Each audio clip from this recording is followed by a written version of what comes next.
as many innings as he can capable of, he is making that decision easier and easier in every outing. The outstanding changeup is his foundational pitch, but the velocity's gone up 1 mile an hour from last year. He's added some muscle, and I love the fact that he's bringing the 2 breaking balls along and throwing them more often. That's the slider and the curveball. Added that weight you're talking about, eating a lot of Chipotle this offseason. Load me up. Rice, double meat, beans, all that stuff. Dodgers trying to win their 7th consecutive game, looking for their 14th win out of their last 16. Chisholm climbs in and buckle up right away, as we've seen in both games in this series. Big swings at the first pitch of the game, homering in the first pitch yesterday. And so Stone careful with the first one. Off we go with ball 1. Miami 10-28, on pace to lose 119 games. Should fall 1 shy of the all-time record set by the 1962 New York Mets in their inaugural season. And although Miami doesn't even have the worst record in the National League, Colorado's on pace for 125 defeats. Oh boy. They are opposite ends of the spectrum with the Dodgers. The Dodgers, if you get rid of their extra inning losses, which is that runner at second base, the ghost runner, they're on pace to win 114. It's crazy where these two teams are at right now in opposites. And it has looked like that first couple games. Dodgers yesterday, 4 runs in the first inning, 4 runs in the third to win it 8-2. Chisholm pops this one up left side. It's Mookie Betts. Right away gets to look up into that bright sky, makes the grab for the first out. So they got 8 runs of offense. They got 8 innings from Yamamoto, whose ERA is now below 3 on the year. 1 gone in this first inning, and here's Brian De La Cruz, one of the bright spots for the Marlins early on.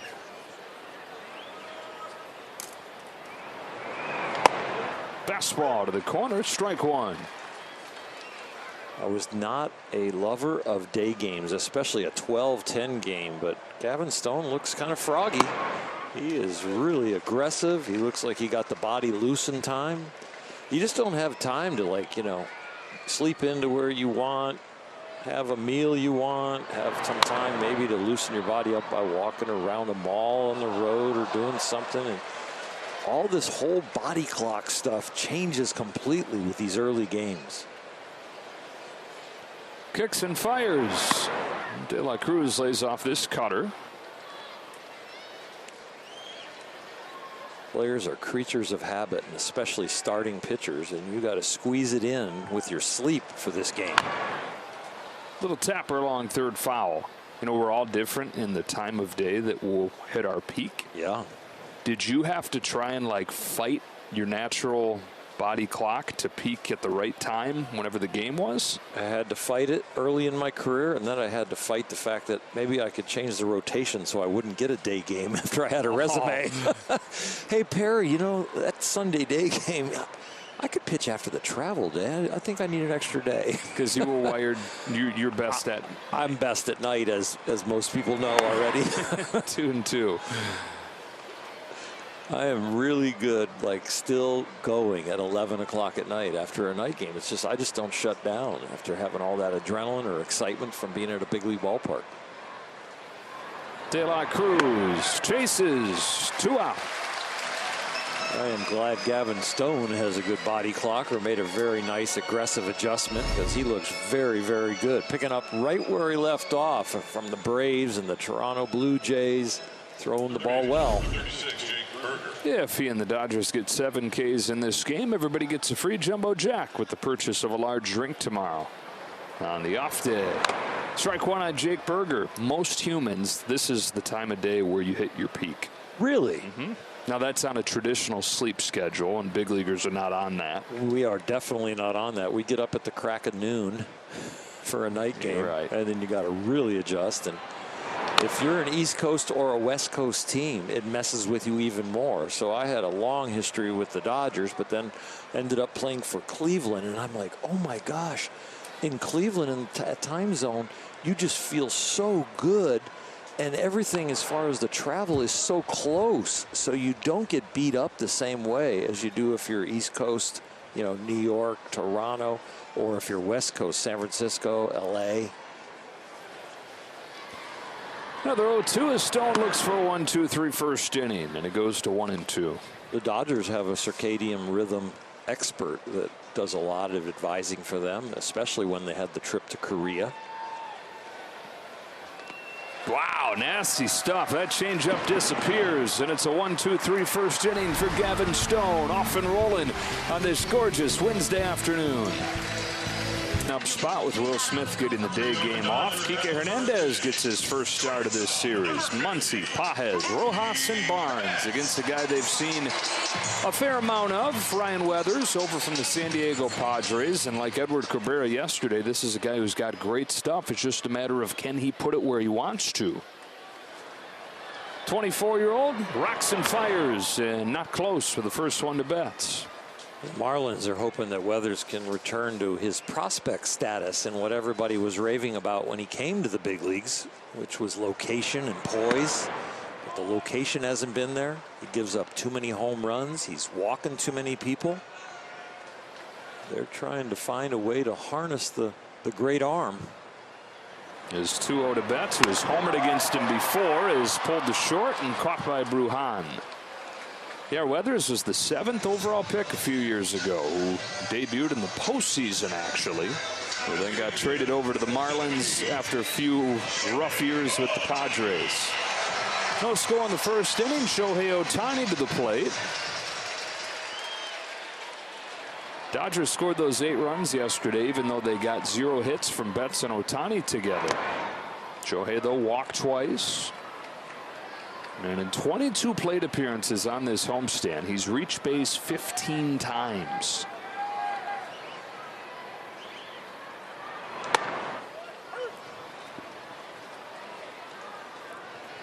He's walked more before in his career, but he's never avoided strikeouts quite this well. Contact through the roof when you're looking at where it's been throughout his career. It's amazing that a guy can swing as hard as he swings and still have as an accurate a bat as he does, make as much contact as he does. I think we've seen it with the Dodgers that he's become more disciplined taking those walks because he doesn't feel like he has to carry this offense. So I would believe that one was a little low, but he gets to come back and possibly swing again. And he's going to take his time out to recover from that emotionally. This is shin high and shouldn't have been a strike. But I really think that, yeah, I think he has Mookie in front of him, Freddie behind him, Will Smith doing well, Muncy doing well, Teoscar doing well. Strike 3 call. One was low and one was on the corner. And so, yes, he was still up there, and the strikeout happens.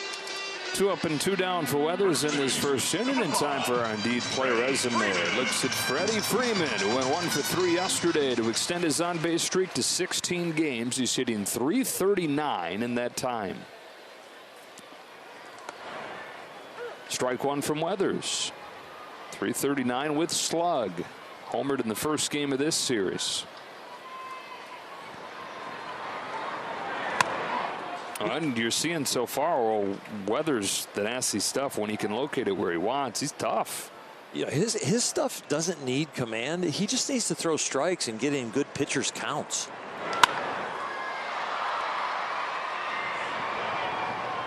Back to Freddie Freeman.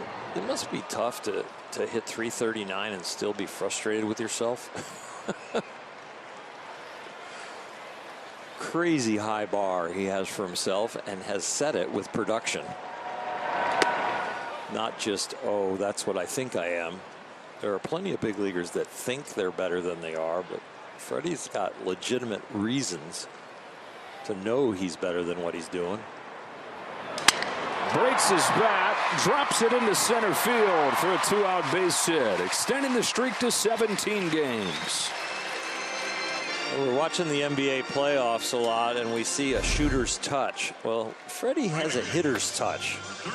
It's just, even when he doesn't hit it well, he finds a way to find holes, whether it's slicing down the left field line, whether it's getting jammed and being strong enough to bloop it in. He hits line drives, he hits for power and home runs, but he also has a hitter's touch. And he's been doing it forever. I mean, it's a decade of that consistency of putting up those numbers we were talking about last night, where the average is always going to wind up around 300. The OPS is always going to be up in the 900 range. And for Freddie, that is comfort, and that's a foundation that he can look at when he goes into stretches like that. That's why you never see him do much to change his routine or change his swing. And I know he's taken a few more swings lately, but his thought is, look, I've done it this long and it's worked. I can trust that it's going to be a matter of time before it works again. Cliche to trust your process, but for him, he's trusted it forever and it's worked. That's a balk on Weathers, and he's into scoring position. It's on the angle of the leg. Maybe the leg kick broke the plane of the rubber, so once it goes back behind towards second base, he has to go home, and it looks like he did that. The step is directly to first, which you have 45 degrees to stay within to say you're going to first base, but I think that was called on the leg kick breaking the rubber.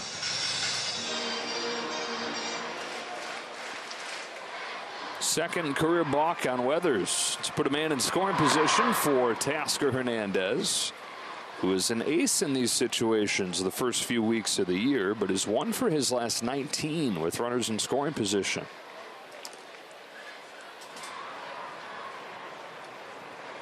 Weathers delivers in the dirt, ball 3. And that's kicks away far enough for Freeman to take third.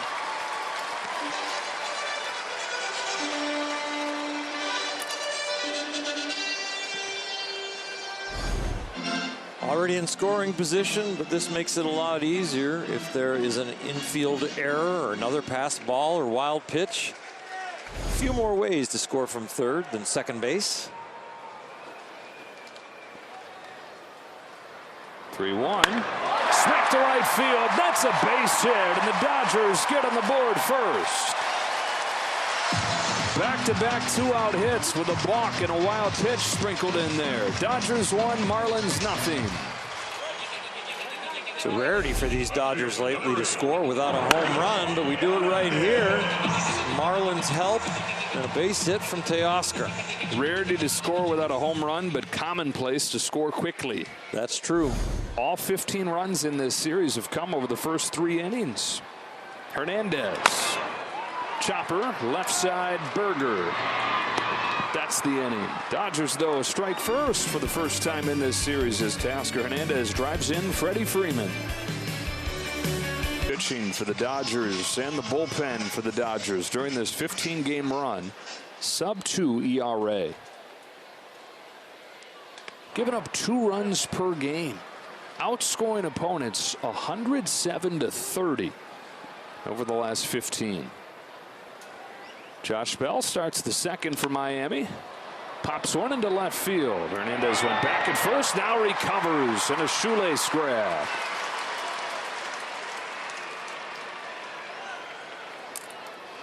You don't have that kind of differential in your win-loss column as far as the runs without having all facets of your game firing. And we talked about it yesterday, Joe. The thing that's gone unnoticed, but the league is starting to notice, is the defense of the Dodgers. And that play there by Kike and just other guys. I think about last night, I mentioned, will they come out? And we knew they wouldn't hit. It was probably optional even in the cage. But as far as defense, again, Miguel Rojas, Mookie Betts, and Dino Ebel were out early working on D. And they definitely would have had a mulligan if they would have decided to take today off with a 12-10 start after a night game. Everybody's doing well and winning. But Dino's saying, as Kirsten has told us, she's down there covering that all the time. But Dino's saying is, guys, I'll be out there. You decide if you're coming out. So there is no choice in Dino's life if it's going to be available, but there's a choice in the players' lives, and they all make it to come out with their coach. Jesus Sanchez bangs a line drive to center, and there's another nice play. Andy Pages this time. 2 gone. We talk about how comfortable he is in the batter's box, but he's comfortable wherever they put him in the outfield. I mean, we have not seen rookie routes. We haven't seen misreads. We haven't seen throwing to the wrong base or missing cutoff mans. We've just seen really solid fundamental baseball. 5 up, 5 down for Stone, and a strike to the outside corner for Nick Gordon. Yeah, we went over the position by position on the infield, why the defense has been so much better than anybody thought. And then you look at the outfield. Kike, a glue guy for the defense. No matter where you put him, you know he's going to play well. Pages, nobody saw coming. It's either been Pages or Outman. Outman's been really good in center. Will Smith's improvement, throwing guys out, getting a lot of help by the pitchers, but it just collectively has been a phase of the game that has exceeded expectations big time. It's a 9-pitch second for Stone and a 1-0 lead for the Dodgers middle 2. Last 12 with 4 home runs. He had the 3 home run game on Saturday and then did it again yesterday with a grand slam. He fouls off the first pitch here. They got a chunk of his foot.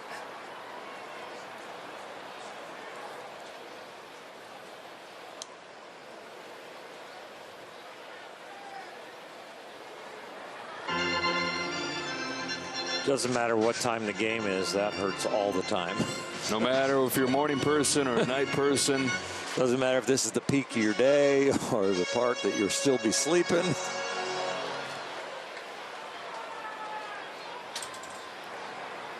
Weathers comes home. Muncy takes in the dirt. 1 ball, 1 strike. He's been very tough on left-handed hitters as Weathers. And so the Dodgers with just a few of them in the lineup today. Yeah, he doesn't face a lot of them. Lefty's hitting 125. The 1-1 pitch. Muncy takes ball 2. When you think left-handed starters and you think Dodgers this year, they've had 15 of them until today start against them, and they have won 11 of those games. Smack left side. Nice backhand play by Brujan. Tough throw, and he got him. Vidal Brujan making his first start at short in this series with a highlight play. Out by an 1/8 of a step, a 1/4 of a step. But I wonder if the ball off of his foot slowed him down just that minuscule amount to make this not an infield hit. Just a little bit more.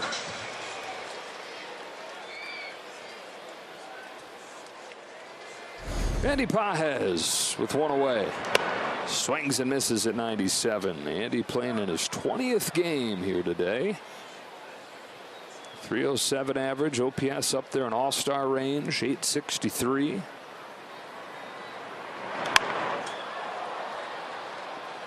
Hadn't seen too many pitches he doesn't like. No, I don't think the hitting coaches or Dave Roberts are going to slow down his percentage of swings, because he is able to barrel the ball up even when it's not a strike. Some tremendous bat the ball skills. And I'll strike 3. Well, that was really ridiculous pitch. I mean, you got a inside breaking ball down by your ankles that you foul off and get some barrel on, but then he lights him up with a fastball in, an absolutely perfect pitch. Second K for the Loretta, Tennessee native. Ryan Weathers comes home to Miguel Rojas. And that almost hit him.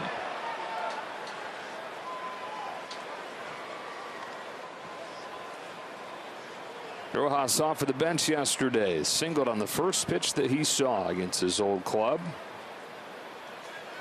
On base plus slugging, almost 200 points better than it was last year, when he didn't have any slug until the very end of the year, and by then too late to recover those numbers at all. Or it looked like he was just a glove only guy, and that was okay because the glove was so spectacular. But throughout his career, he's been more than that. And the Marlins know that, with him having played those 8 seasons there in Miami.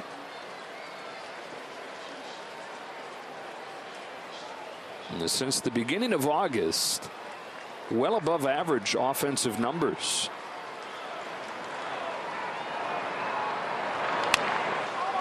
Kind of a half swing, bouncing ball to Berger, whose running throw is in time to finish off the second.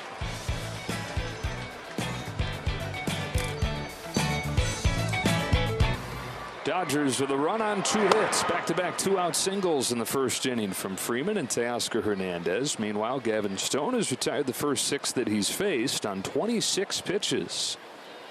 Vidal Brujan had that great defensive play last inning. And the young infielder acquired this offseason from Tampa Bay. Leads off this third. Changeup just butterflies away from the bat. 1-2. That is ridiculous. Dancing change.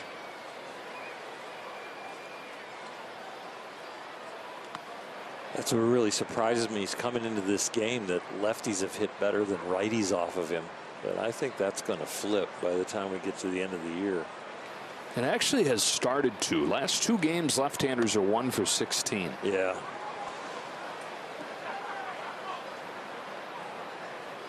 Sample sizes are starting to get to the point where we can trust them.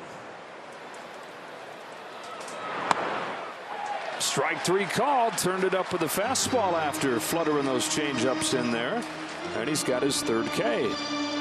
The changeup sets up the fastball, because look at that, where it starts down the middle and ends up in the outside corner. I don't want to chase that when it starts there. Oh, this one stays a little straighter and locks him up.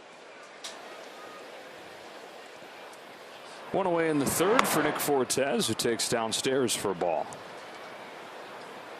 3 Ks, sort of halfway to Jumbo Jacks.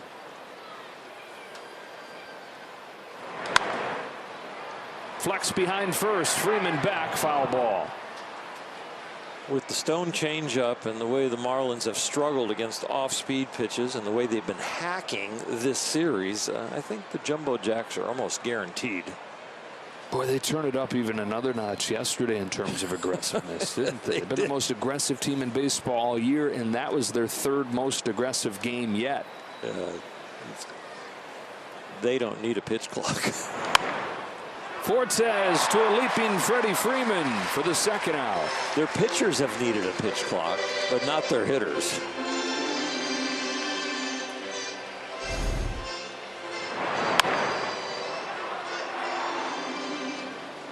Second baseman, number 61, Pablo Lopez. Some more luck like this, and the Marlins will be glad to get out of L.A. and get back to Florida to face the Phillies. Tough week. Tough week and tough flight to go back and face the Phillies. Phillies, by the way, have won 18 of their last 21 games. As hot as the Dodgers are, Phillies even a notch above. Betts can't get that ball, and Lopez is aboard with 2 gone here in the 3rd. See how that's ruled. I think it might be an error, but you're right, with the speed coming out of the batter's box, they might give him the benefit of the doubt. And it looks like Mookie, he takes 1 long stride, and this is recorded as an error.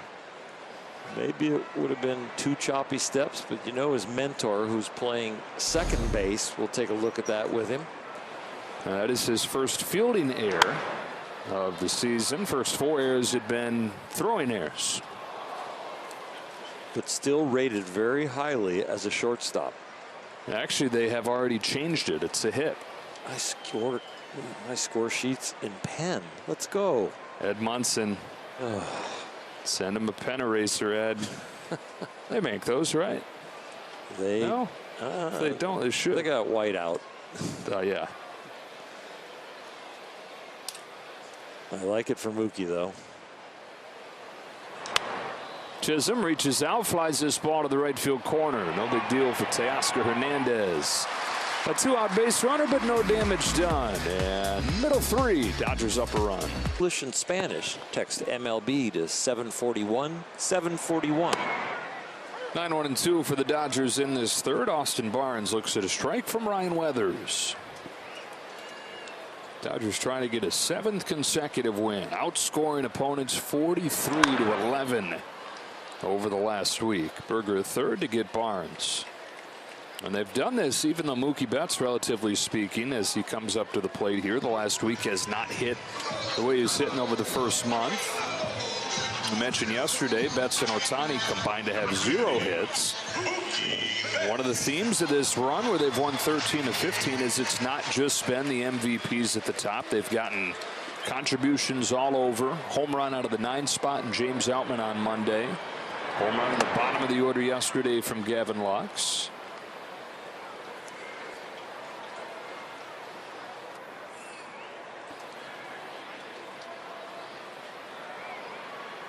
There's 1-0 to Betts, and that's outside for ball 2. Mookie's still 3rd of the majors in average, still leading the majors in on-base percentage, even with a bit of an off week. On this 2-0 pitch, takes high.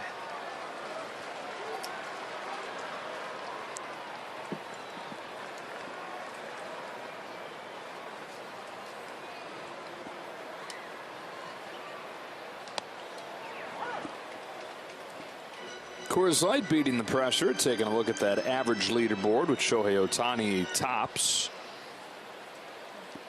Incredible combination of average and power. And here's a little shot off the end of the bat that's run down in center field by Chisholm. So Ohtani's leading the majors in average. He's also leading the National League in home runs with 11. Stephen Kwan, who's second on that list in batting average, has 14 career home runs. Ohtani's got 11 this year. Not supposed to be able to do both those things at that level.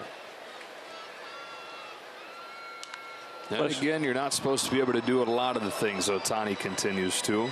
The name Ted Williams popped into my head. If you're going to talk batting average and power.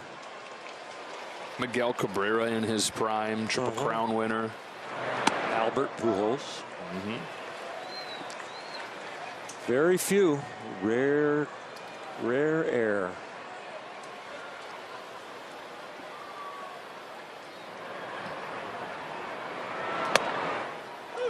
Ohtani struck out looking his first time.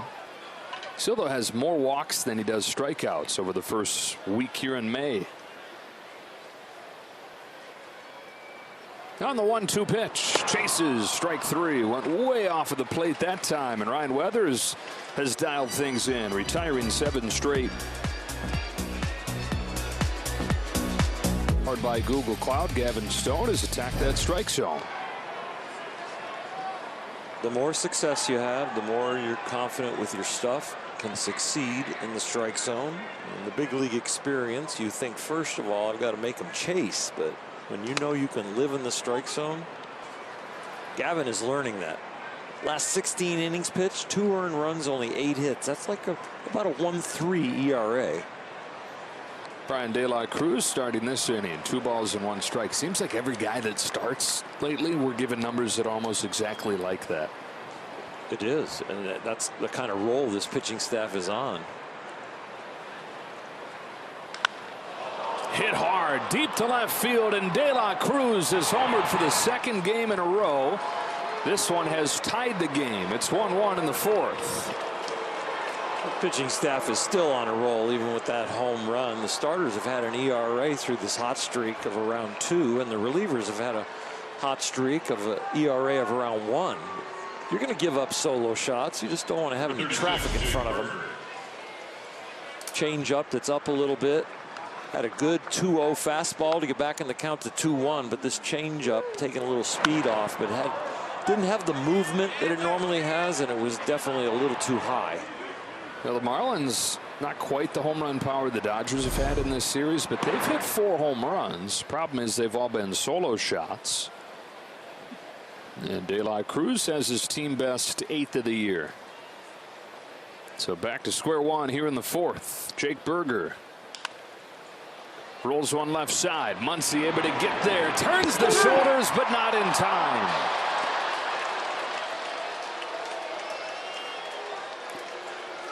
That was really well done from Max Muncy, and he had a couple of choices. He could have tried to turn the shoulders the way he did, or he could spin, but the spinning gives you really a better chance to throw the ball away because you don't have your eyes on first base.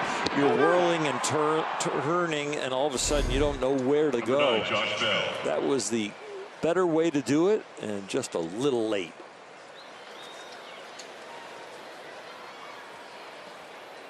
Tail runner aboard for Josh Bell. Rolls one just foul. Bell flied out his first time. He comes into this game with an 8-game on-base streak. That has his average up to 200 for the year.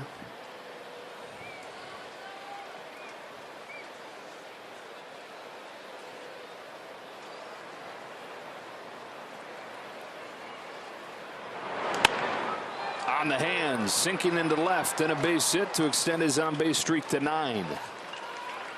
3 straight hits to open this inning for Miami.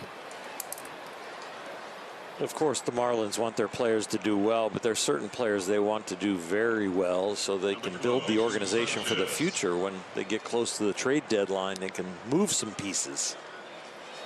Really not a time in their organization's history that they're going for a championship or even a playoff berth. They're looking to build. Which is wild when you consider that they were a playoff team just last year. 2 on, nobody out. Jesus Sanchez bounces one back to Stone. He stabs it. He goes to second one and starts a double play. Not an easy play right there. So many things could go wrong here for a non-athlete, but you watch his delivery and you know he's a great athlete. He spears it. Now he's on the hill and he's got to get down to flat ground. He uses some short, choppy steps to get his feet in order, and then he throws like an infielder right from his ear. It makes it nice and easy for Mookie Betts coming across the bag. Goes like the infielder he long was. Shortstop coming up through high school. It's fouled off, and strike one on Nick Gordon. Was a big David Eckstein fan, as a Cardinals fan and as a middle infielder. With pitchers not hitting anymore, controlling the running game and fielding your position is the other way to beat the opposing team other than your pitching ability. And so all the little peripherals, the Dodgers were out early with the whole pitching staff yesterday doing PFP, pitching fielding practice. Gavin Stone showing how it's done. Here comes the 0-2 to Gordon, trying to limit the damage to just the solo shot. De La Cruz started the inning with a home run, and then the Marlins had first and second, nobody out, and the double play changing the temperature. Burgers at third, 2 away, and the 1-2 from Stone. Struck him out with the fastball. And so he's able to get out of it without further damage. His manager applauds as we go to the bottom of the 4th. Shirt. For tickets, visit Dodgers.com/ticketpacks. 1-1 game, bottom of the 4th. Freddie Freeman, who started the little rally that produced the 1 run back in the first inning. Leading off this 4th against Weathers.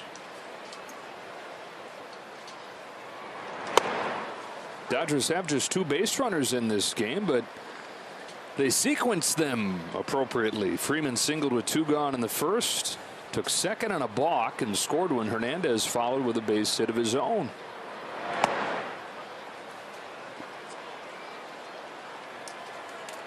And when you're scoring 7 runs a game the way they have during the 6-game winning streak, sequencing hasn't really mattered. You just crush the ball over the fence, time it again. And you do it early. Yeah. Support your starters. Take the drama out of it. Have some padding for the relievers. Yeah. They are definitely spoiling Dodger fans right now. 3-2.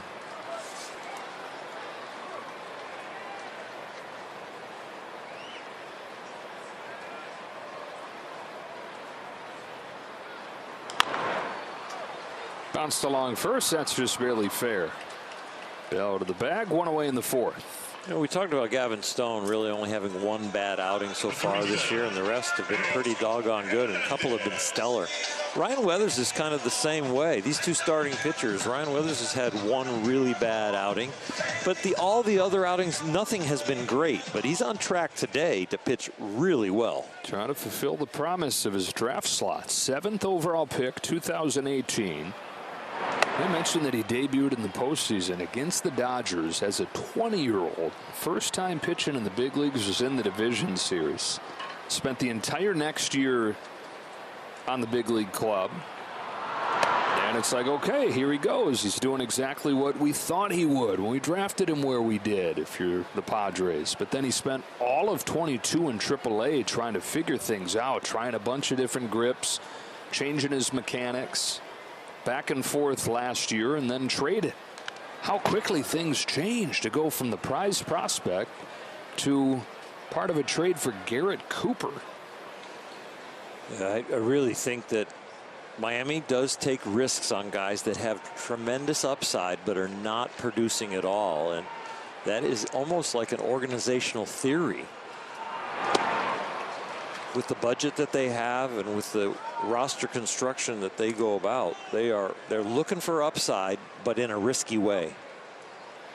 Parts of 4 seasons in the major leagues for Weathers. He's 7-18 with a 5.63 ERA, but flashes of dominance. He struck out 10 Giants a couple weeks ago. Comes home with a 2-2, and Teoscar slaps it foul.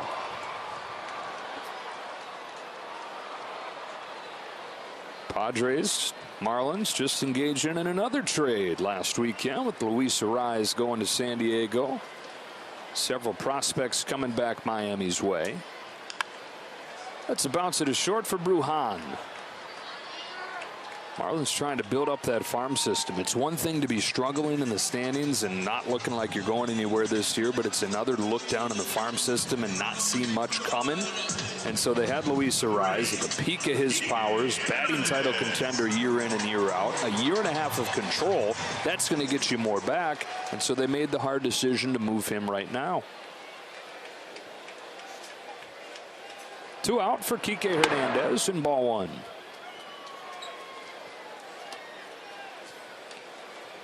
The hardest part for Skip Shoemaker is going to be keeping the focus of this team and have them playing as a team, not as individuals, because when you make a move like that so early in the season, pretty much the vibe is where are we headed. And there's a little instruction going on from his mentor who's playing second base today. And you know they're going over that ball to Mookie's left where the outstretched glove, working on footwork, working on the angle of your torso as you go to bend over, what will give you more reach. Because I know one of the things that Miguel really stresses that you don't ever want to be at the end of your reach on a routine play. You want to be do or die, yeah, you're going to be at the end of your reach. But when you're making a routine play, the footwork and the angle of your upper body is all about giving you room to make an adjustment at the end. 2-out walk for Hernandez. So as Mookie gets there, it's the glove and the last stride that are kind of at the same time. So how do you make any adjustments when all of a sudden, this is Monday where they were working on separation after catching the ball and how to get into the throw and have balance? A couple things stand out watching this conversation. It's so cool that Rojas is so into this coaching, but how about the humility and the vulnerability of Mookie Betts, perennial all-star. This month he sends his fly ball to right center field, but to know what he doesn't know and continue to lean on the expert, even though he's an MVP. 1-1 game after 4. Good one here in the finale between the Dodgers and the Marlins. Gavin Stone gets ahead of Vidal Brujan, as he has done throughout this game, getting ahead, throwing strikes, continuing the trend that Yamamoto laid last night. Elite strike throwing, 19 out of 19 to begin the game. You left last night's game saying, I'm starting to really like this Yamamoto guy. I really am. You know, early on, everybody was like, what's going to happen? The spring training was kind of a rough ride. The first outing was ridiculously rough, and we only saw him for an inning. And so, you know, every outing since there, the eyes have been very critical on him, but he has hit up to every measure and continues to get better. I would say 3 outings ago we started to believe, but after last night you go, whoa, this might be something special. Topper inside the bag. Freeman to Stone. Nice to see an off-speed pitch from Gavin Stone be successful. The Marlins have really picked on his changeup and his slider today. 3 for 8 now. They were 3 for 7 with a home run. But this changeup gets him out front, hits the top of it. It's the fastball, sinker, and cutter that have been so good. 1 gone in the 5th inning. Nick Fortes, the catcher, watches a fastball for a strike. You know, we've seen the last couple of years a couple big prospects for the Dodgers get to the major leagues where you heard about the changeup as their best pitch. Pepio and Stone both, and both struggled mightily right away. You can get minor leaguers living on a changeup, but it seems like you get here, and if you're going to live with that pitch, you're probably going to be forced to change. Rolled left side. Muncie's got it. 2 out. The thing about an arsenal at the big league level, yeah, 1 out pitch in the minor leagues can get both lefties and righties out. 1 out pitch at the big league level usually only gets half of that out. Maybe you get lefties out with your out pitch, maybe you get righties out, but you have to come up with a second out pitch that usually has different movement to get the other half of the lineup out. Aldo Lopez takes high. Can you go fastball, changeup, or just fastball, slider out of the pen? Yes. But as a starter, you need the 3rd pitch. And Stone has said as he's developed those other pitches and widened that arsenal, less is more with the changeup. So when he does throw it, maximum effect.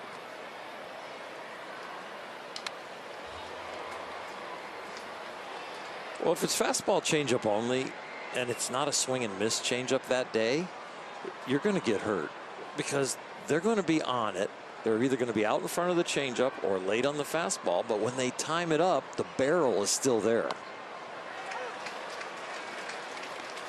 The breaking balls can get the ball off the barrel when the changeup is not a swing and miss changeup, and that's really what the home run was. It was a strike. It was a good change of speeds, but it was up, and it really wasn't a swing and miss changeup. It was just a change of speeds changeup. Gavin Stone's changeup, when it's on, it's got depth, and he'll get a lot of swings and misses.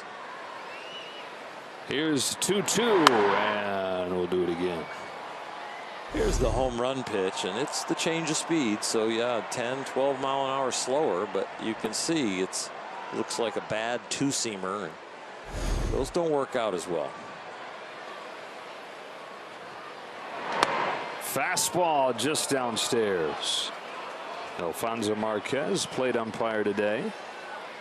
Ohtani had a possible walk on a pitch lower than that. That could have been called a strike.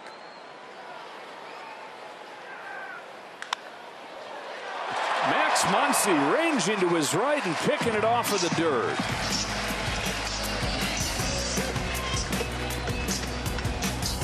Saw one of them from Tennessee, but both pitching well on this Wednesday afternoon in Los Angeles. Ryan Weathers over the head and home to Andy Pages. Strike 1. I love watching Andy Pages. Action right away. Let's go. You don't need to say let's go in this game. It seems like Yeah, everybody's yeah. swinging. It's moving quick. Yeah.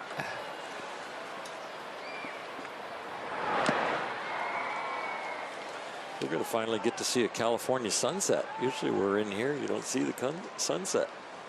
We'll be home for that. You going to be watching it?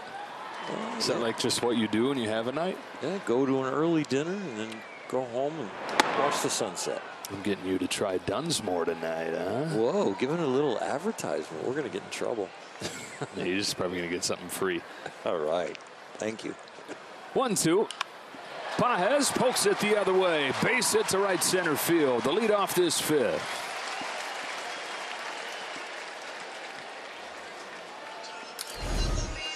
Watching this young man hit his 20th game in the big leagues, and even when he doesn't get a hit, I just like watching him. Like you said, Joe, And I have confidence that even with an offer, he's going to come back the next day and still look good.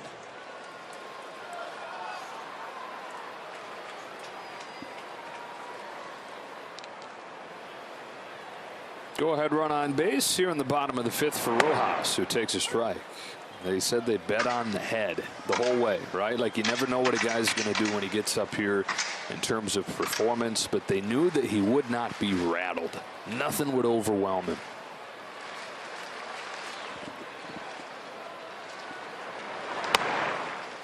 Oh, 0-2. Dodger offense needs the bottom of the order to function a little bit, and the Dodger offense needs to function a little later in the game compared to what they've been doing lately, because they haven't scored after the 3rd inning in this whole series, and they're going to have to change that to get this sweep.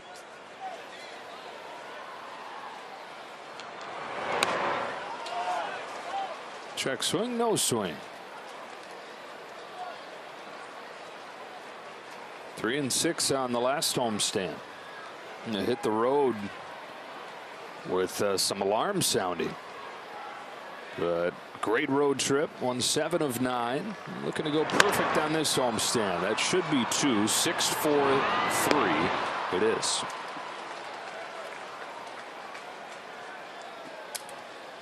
Before Barnes bats, we get a quick word from Jack in the Box. My $6.99 popcorn chicken combos are back. They've returned. They're here. I think you get the point. Welcome to Jack in the Box. Barnes bounced out to 3rd his first time up there.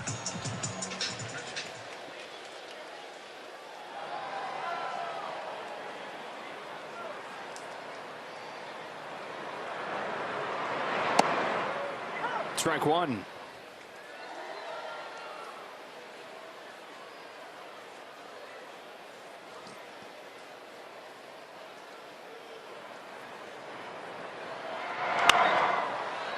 Shallow center field. Otto Lopez has it. And after 5 innings, all tied up. Appreciation tumbler. For tickets, visit Dodgers.com/ticketpacks. Top of the order for the Marlins against Gavin Stone here in a tie game. 6th inning. A run on 4 hits for Miami. It came on Brian De La Cruz's solo shot in the 4th. He'll be due up 2nd in this inning. Chisholm on a bounce to Gavin Lux.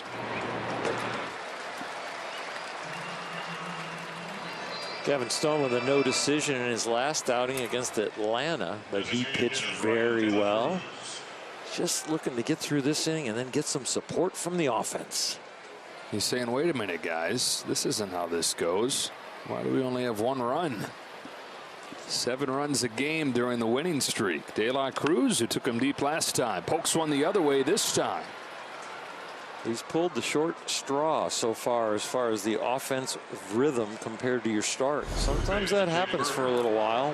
Everybody else gets the support and they get the flat tire in your day, but that's when you got to pitch really well and accept the ND, but give him a chance to win. Hard to pitch much better than he has these last couple games. 3 runs allowed in his last 19 innings of work. Downstairs with the first one to Jake Berger. Alex Vesia begins to warm. Bullpen well rested after Yamamoto's 8 innings last night. Bringing the closer in early. Last time he pitched, he got a save. Berger pokes a fly ball to right field for Teoscar Hernandez. 2 out.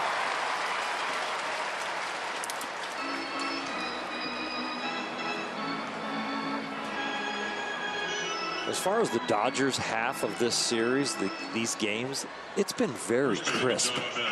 Offense has been crisp, taking their walks when they should, hitting home runs. The pitching has been crisp. The defense has been spectacular. Josh Bell with 2 away. Grounds the first one that he sees to Gavin Lux. And Gavin Stone pitches around the 1-out single. No damage done. Middle 6 still tied.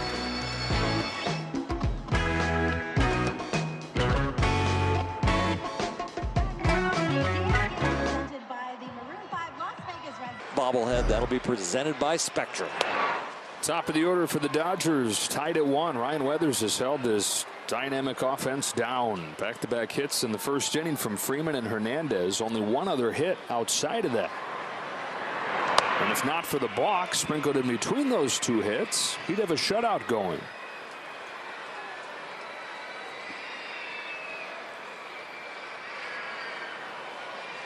Betts is 0 for 2 today. A couple lineouts though. 1 ball, 2 strikes. Weathers gets the call, outside edge. Some width right there. These Dodgers over the last 10 offensive innings are hitting 143. So with these 2 batting averages coming up right here, Betts and Ohtani near the top of all of baseball, they need to get it started.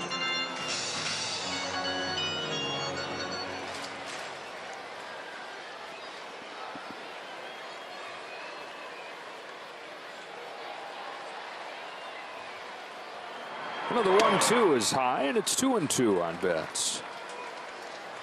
98. A lot left in the tank after the 75th pitch right there. Here he comes with the 2-2. Betts pops one back of first down the line. Bell on the run, won't get there.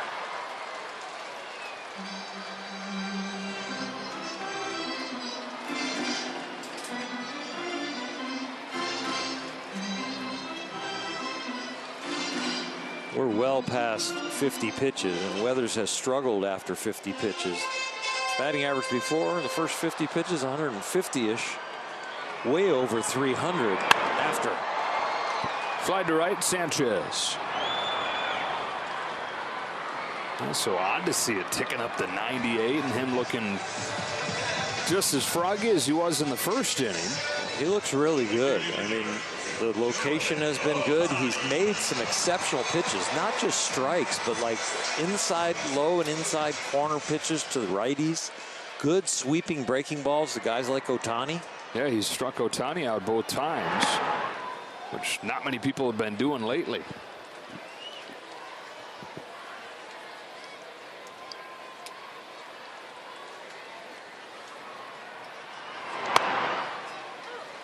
Ball and a strike.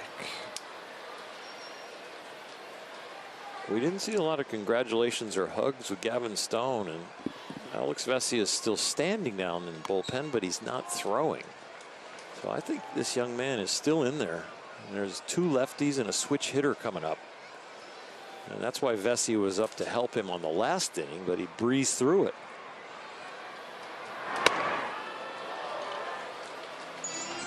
Three and 1 on Ohtani. For the Dodgers a year ago, there are only 2 teams in the National League that got less length from their starters. They average under 5 innings per start. This season, above 5, and over the last 15 games, almost 6 innings on average. Weathers comes home to Ohtani, who pokes one down the line foul. He is so polite. He's apologizing to Dino Ebel for hitting a line drive over there. It's okay, you know, you didn't strike out. It's okay to foul it off.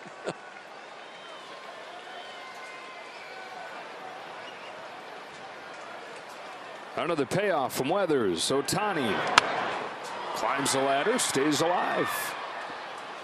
That's the swing where he looks slightly awkward. Anything on the inner half of the plate, he does everything he can with his body to try and get the barrel on the ball. So when he looks like he's pulling off like that, he's struggling to get the barrel on.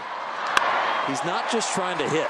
That is caught in left field by Gordon. Yeah, we've seen more of those swings. When the ball is middle away, you will see him take a very balanced and solid swing. When it's way off the plate away, you'll see him come out of it and drop the top hand and kind of reach with one hand and still hit a bullet. But when the ball is in, he looks like he's like coming out of his swing, pulling out of his torso to finally struggle to get the barrel to it. 2 outs. Here's Freeman, who swings and misses. A lot of big league hitters that are good hitters don't change their posture to attack that inside pitch, but Ohtani does. A lot of guys are trying to pull their hands in only but he does it with changing the angle of his spine, and he does it well.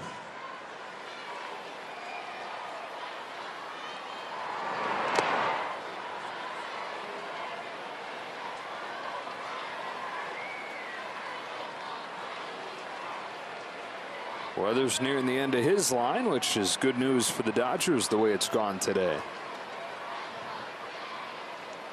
His 1-2 pitch. Freeman hooks a fly ball to right field. Sanchez is playing him towards the gap, so it's down and against the wall.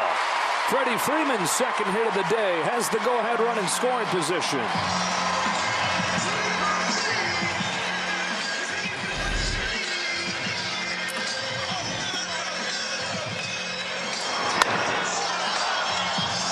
Freddie came out of his slump. He came out of his slump with average and power, and that double helps. Maybe it'll give you a little bit of a 2-out spark. See if they can do the same thing they did to produce their run in the first inning. Back-to-back 2-out hits from Freeman and Teoscar Hernandez.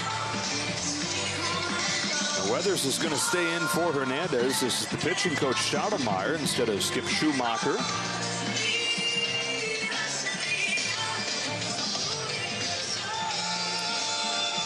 While they visit, why don't we get a quick word from Morongo? The new Morongo app is here. Download it today. Morongo. Teoscar Hernandez, that RBI in the first inning gives him 27 for the season, which ties him with Betts and Ohtani right near the top of all of baseball. Well, the visit is a reminder on how to get Teoscar out. Also a reminder that he has first base open.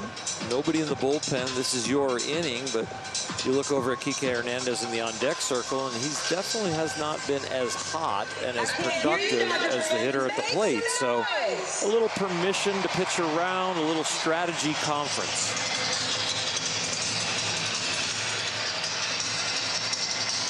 And let's see how Teoscar handles that. If he does indeed kind of dance around the strike zone, this is an aggressive hitter who's shown much more patience this year than the reputation held. It's a perfect pitch for strike one. If you are told to go ahead and pitch to him, but pitch around him, every pitch, no matter what the count, you're throwing it like it's 0-2. Of course, there are targets, and then there's the mental target, or what you're really trying to do. And so his mental target is edge or a ball.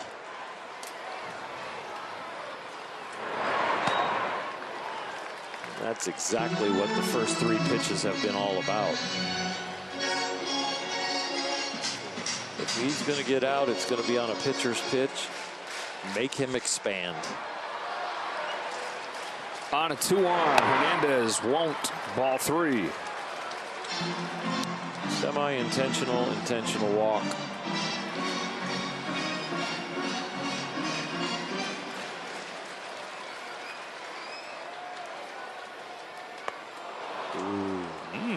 He went off speed, and he got a big chunk of the plate. He wasn't instructed to throw a fastball to that location, but I guess he got away with an off-speed pitch. See how aggressive he is here. 3-2 on Hernandez. Here he comes. In the air to left center field. Carrying pretty well to the track. It's at the wall, and it's gone! Teoscar Hernandez just gets it out of here, and the Dodgers take the lead. It's a day game, so it's warmer. The wind is blowing, the flags are furling, and Weathers made a mistake.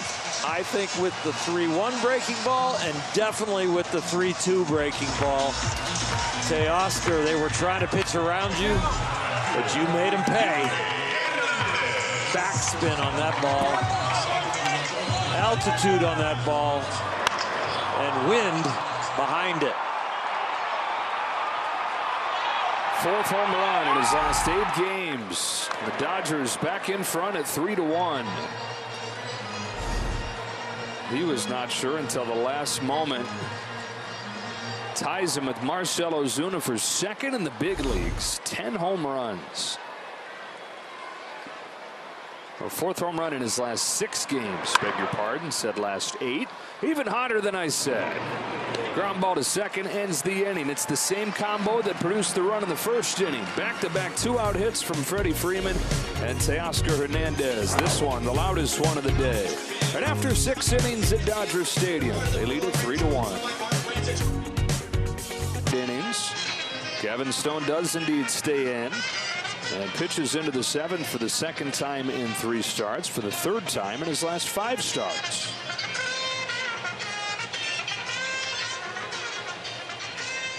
You know, when you go this deep in the game, there are innings where all of a sudden you feel like your energy changes.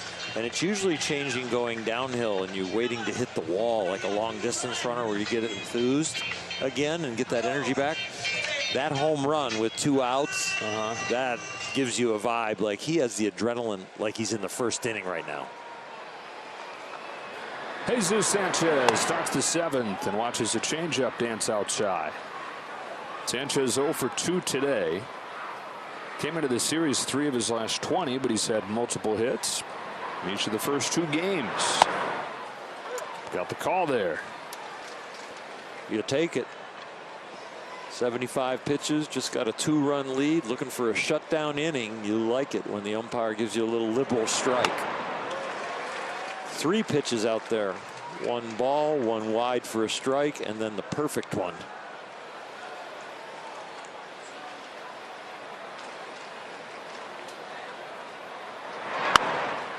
Sanchez stays alive, somehow going down there getting that diving changeup. A good foul ball, but an outstanding ahead in the count changeup. Go in there again, go even a little wider and lower. Max Muncy's had a busy day at the hot corner. Well, not quite as that was a warm corner there because he was back. Weathers makes a mistake and gives up a 2-run shot.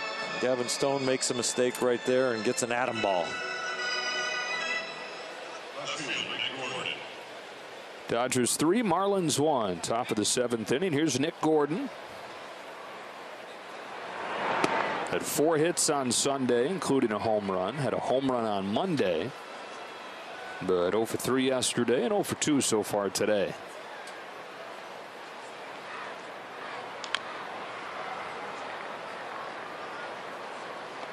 It's now Michael Grove that started to warm.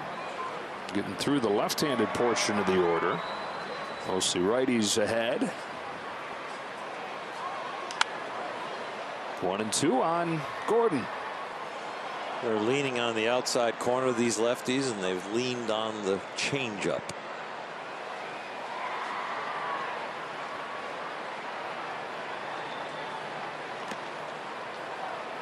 Another one of those changeups. And a good adjustment. He made the mistake on the line drive to Muncy. He left it up, and it didn't have much movement. That one, he made sure he kept it down.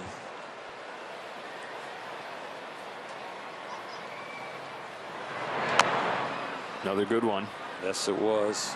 Austin Barnes back there is helping him out with the target with these, depending on the count. We've seen the glove in the strike zone early in the count, but once he's gotten ahead, Austin has the glove down shin high or below.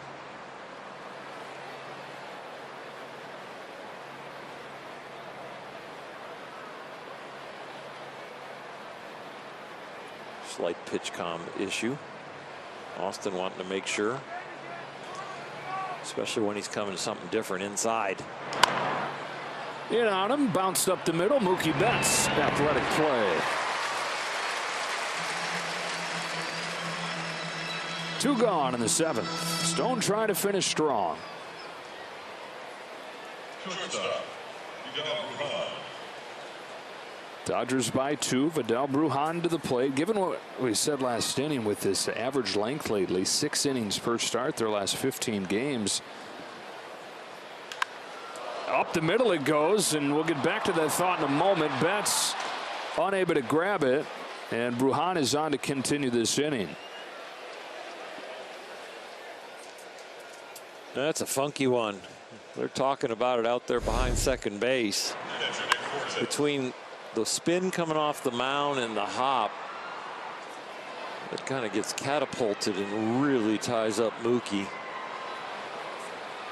That one should be a hit, I think. That one's too tough to handle. A lot going on. Yep. Catcher Fortes takes low. I was just starting to say that, going 7 full innings like Stone's trying to do. Last year, that was huge headline news. And it's still obviously a big deal, but it's happening relatively routinely lately. At least getting into the 7th.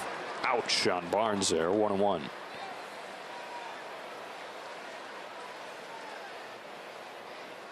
With these starters going deeper and deeper, it really makes it easier on the bullpen because you really can match up. As we've seen, Vesia was up. Glass now one of those starters that goes deep. Yamamoto with his 8 innings yesterday. Stone going almost 7 here. And then Dave Roberts and Mark Pryor, they can match up the way they want to with bullpen pieces.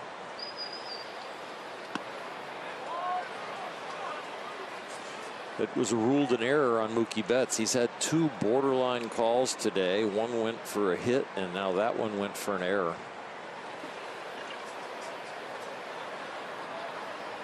On this 2-1, Fortes sends it in the air. Into the sunshine. Muncie's got it spotted, and Gavin Stone has 7 full innings. He's given up just 1, and the Dodgers have a 3-1 lead as we stretch. The offense today, back-to-back 2-out singles in the first inning, got the Dodgers their first run, and then a double and a homer with 2 out last inning. Put him back in front. Put Gavin Stone in position to win this game, which he deserves. He really does deserve it. No decision his last start where he was exceptional against Atlanta, pitched really well against Toronto, and the one before that. This has been 3 really good starts in a row, and a W would be a nice reward. Anthony Maldonado on to pitch. Max Muncy. 0 for 2 in this one. 5 home runs in his last 9 games. 9 total. Puts him top 5 in the league.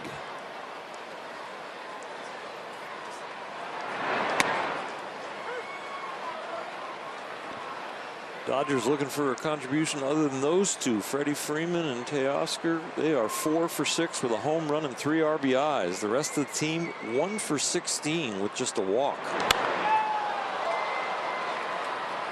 Pop up, everybody's shading their eyes, trying to find it. Yeah, Bruhan will.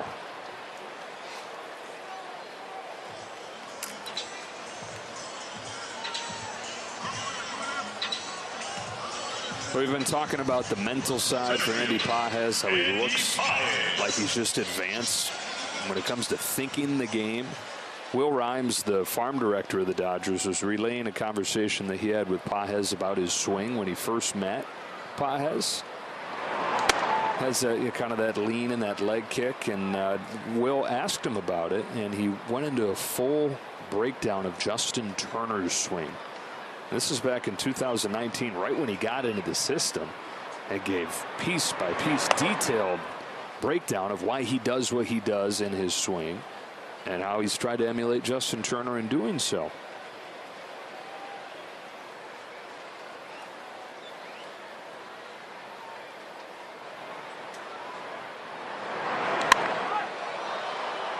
Another pop-up on the infield, testing the sunglasses once again. And Bruhan, almost an instant replay, has it again.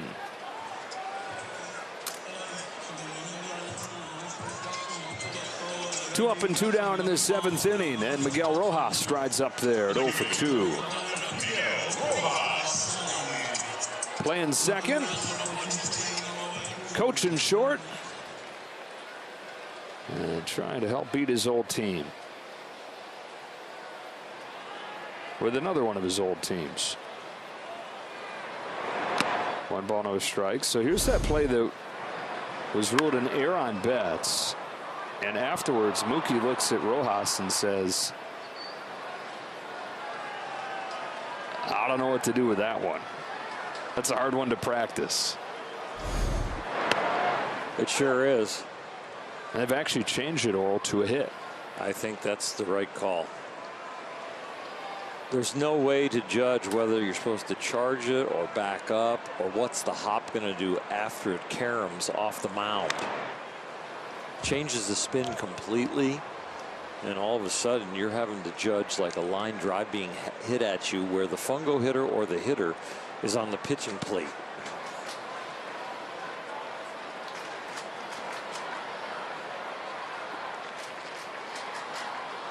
One-two from Maldonado. Rojas stays alive.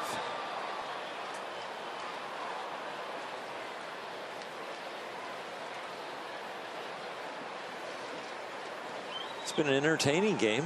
It's been well played. Just enough offense to make it exciting. The pitching has been crisp. 3 balls in the air in this 7th inning. And it will be Sanchez coming on from right to end the 7th. Stone, he goes 7. Hands it off to the bullpen and Michael Grove. Don't look at the 5.85. That was built in his first 4 appearances of the year, where his ERA was almost 12. Next 9 appearances, his ERA is just over 2, and he has thrown the slider an awful lot and effectively. Strike 1 on Otto Lopez. 1 for 2 today. Well, it's a combination of a couple things, him pitching in this spot. Of course, the injuries they're dealing with, the guys at the back end, and Evan Phillips and Joe Kelly and Bruce Starr-Gratterall, but also Dave Roberts' trust has increased in Michael Grove as he's done what you're touching on. And for good reason, he shows right there with a breaking ball to get Lopez.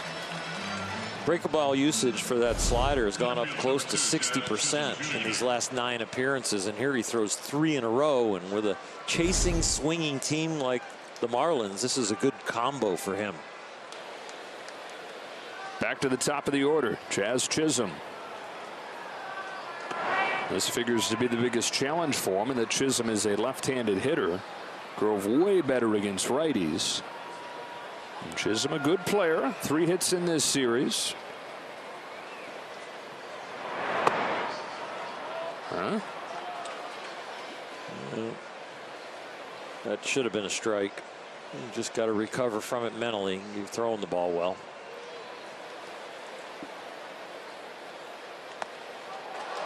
Wow, almost swings himself into the ground as he got a fastball, came up empty.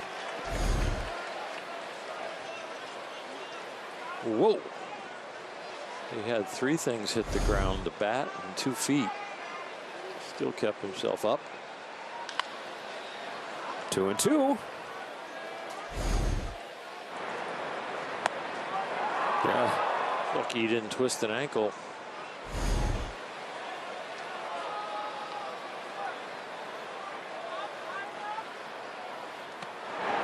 Marlins fans hold their breath anytime something like that happens with Jazz, because injuries have stunted his rise to stardom.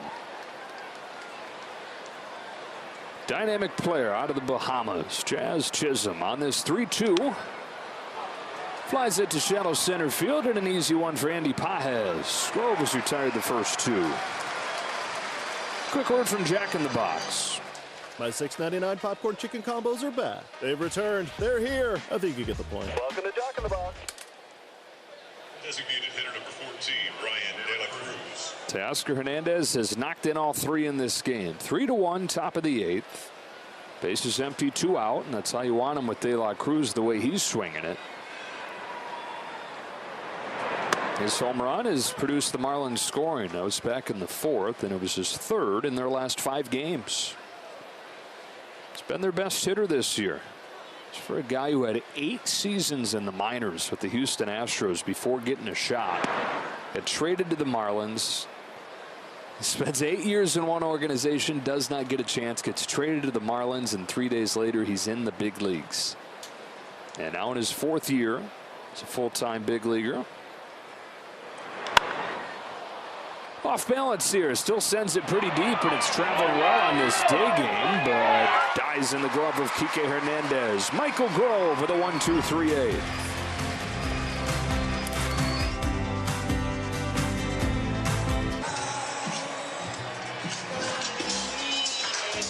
To the bottom of the 8th we go. Andrew Nardi's the pitcher. Dodgers are 3 outs away from finishing off a perfect homestand. Things have changed since they went 3-6 on their last homestand.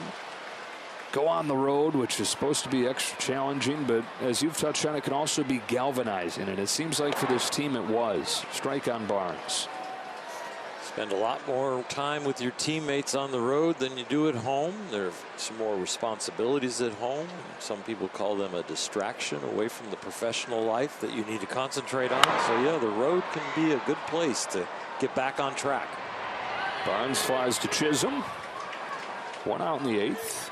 Even better for a veteran team where you've kind of settled in and have been to all the cities before. You don't need to seek out a special restaurant. You already kind of know your routine in those cities that you frequented over the years. Well, it's a good thing they like the road because that's where they're headed after this one. San Diego and San Francisco over the next 6 games. Strike 1 on Betts. San Diego beat the Cubs today 3-0. Dylan Cease continued his wonderful start, going 7 innings, striking out 12 and giving up no runs on just 1 hit.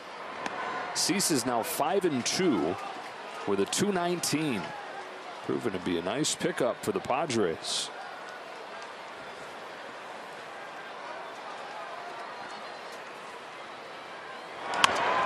Betts fights it off into right field, drops in for his first hit.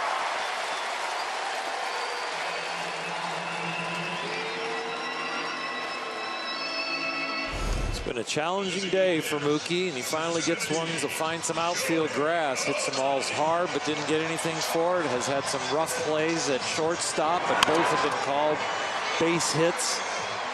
But it has been a day where it has challenged him, but he always seems to rise to the challenge. Ohtani, who's 0 for 3. Weathers struck him out twice, and then he lined out. See if Betts thinks about moving up at any point. 8 out of 8 in stolen bases. We've got a lefty on the mound.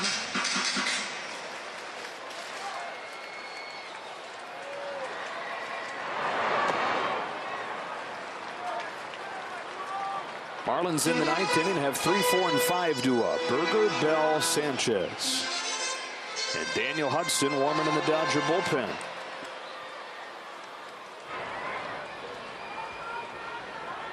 On a 2-1, Ohtani swings and misses at the high fastball. That's that spot you were pointing to earlier where the swing doesn't look quite as magical. This one is definitely a chase. There are other ones that the ball is in the strike zone that he'll change his posture to get to.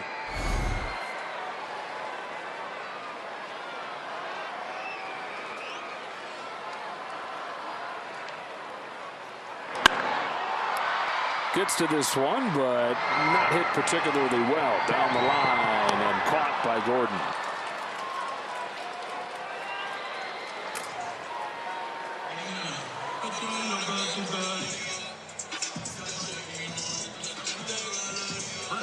It's a rare day when the top 2 hitters only contribute with 1 hit, but the contributions of the offense have come from this man in the number 3 hole.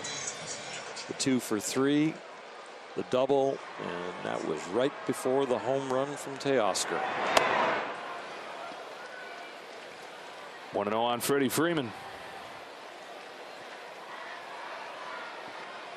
I don't know that we're going to quite set the record, the pitch clock era, but it's at least in the conversation. The fastest game of the pitch clock era is 1:49.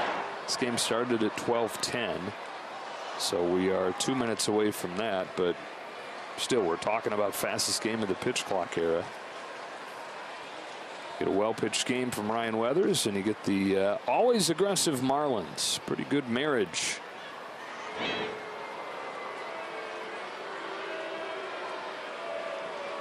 It's been kind of a theme. Dodgers have had 4 consecutive games, 225 or shorter, for the first time since 1984. There goes Betts, throw down in time, he's out.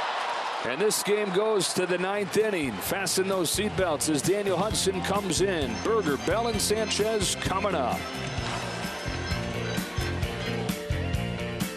Play of the game, 7 innings from Gavin Stone. They got 8 innings yesterday from Yamamoto. They get 7 today from Stone, and the bullpen's trying to finish the job. Slider and the curveball weren't there today because he really didn't need it. The fastball changeup combo was excellent. So it's Daniel Hudson getting the 9th inning here. 3, 4, and 5 for the Marlins. Jake Berger pokes one right side and strike one as Freeman gave it a heck of an effort. Hudson looking for his 2nd save. Getting an opportunity here with Evan Phillips on the injured list. They hope it's a short-term thing, minor hamstring tweak, but maybe multiple guys you'll see get a chance. We saw Vesia the other day. Berger continues to swing away. Pop fly right field. Teoscar Hernandez for the first out of the 9th. Daniel Hudson started the year very, very well, and then he hit a rocky part of the year, and that has been the last 6 appearances. He's given up a run in 4 of the last 6 appearances, but now trying to get on track, and Dave Roberts not losing any confidence in him. Can't afford to right now, just given the injuries down there. Happy to put his trust in a man that has closed out a World Series and rifles a fastball by Josh Bell. Looking ahead to this weekend, it's going to be Tyler Glasnow to get the series started in San Diego against Michael King. 6:40 on Friday night. An hour earlier on Saturday, James Paxton and Matt Waldron. And then 1:10 on Sunday, Walker Buehler looks to build off of what was a very encouraging return from Tommy John surgery, and Yu Darvish counters for the Padres.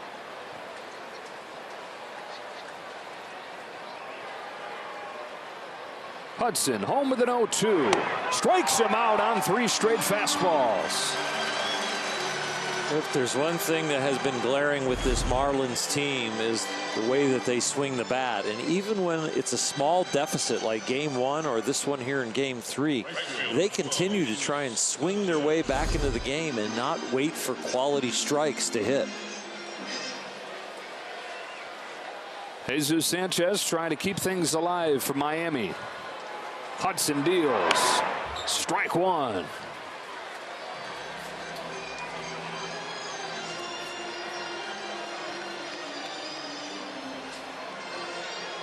If you blinked, you missed it. This one is blown by, and Hudson trying to finish the job.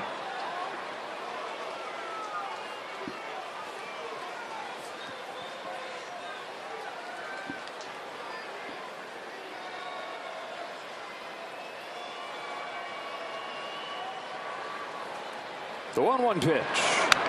Strike 2. Run in the first, 2 runs in the 6th. Not nearly the outburst that they've become accustomed to lately, but more the same sterling pitching.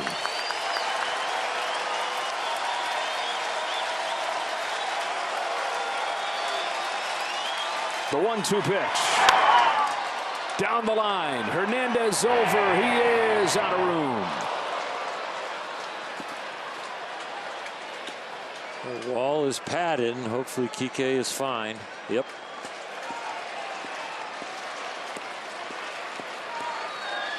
Maybe a little bruise on his hip.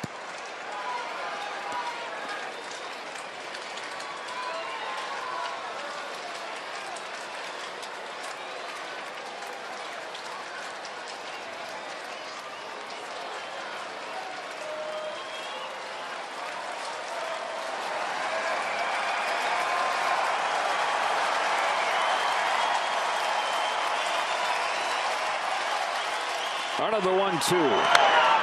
Another foul. 98 from Hudson.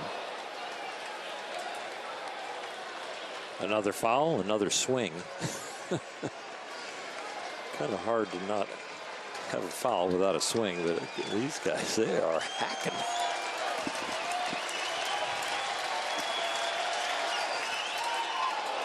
Inside, and it's 2-2.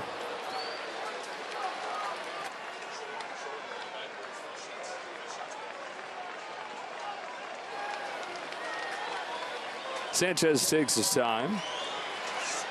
He's taking inventory of all the body parts he got out of the way. Check, check, check. Okay, good. Got them all. 2-2 pitch. Bouncing ball over Hudson at second. Not an easy play, but Rojas able to make it to end the game and into perfect homestand. How about the reaction from Miguel Rojas? Finishes off his old club. That was fantastic. They're not only perfect on this homestand, they beat the Braves and the Marlins by 25 runs. The offense averaged over 6 runs, and the pitching staff an ERA under 2. They did it today in 1 hour and 55 minutes. It's the first time the Dodgers have played a game in under 2 hours in 18 years. For Hershiser, Kirsten Watson, and the rest of our crew, Joe Davis saying so long from Dodger Stadium, where the Dodgers win their 7th in a row and their 14th out of their last 16. Access Sportsnet Dodgers begins after this break, and we'll talk to you from San Diego on Friday.